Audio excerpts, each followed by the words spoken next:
welcome back to Coffee and Crafts with Rosie.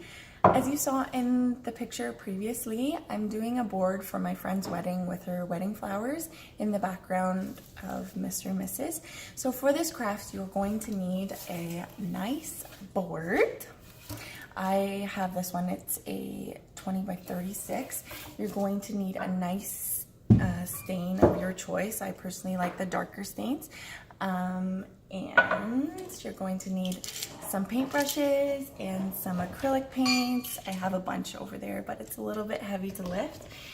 And if you have a Cricut, you're going to need a roll of vinyl and some vinyl transfer tape because you are going to be using the bigger mat.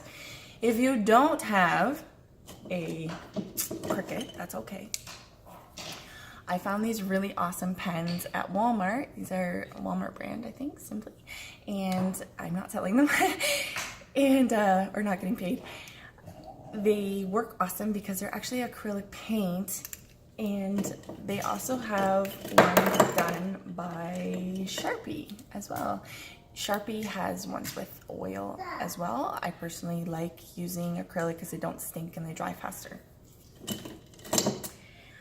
And you're also gonna need a reference. I always like to paint with a reference picture because you can match the colors a little bit more easily, and painting from memory is actually really hard and things don't look exactly the same as they would. It's a little bit more lifelike if you do have a reference picture.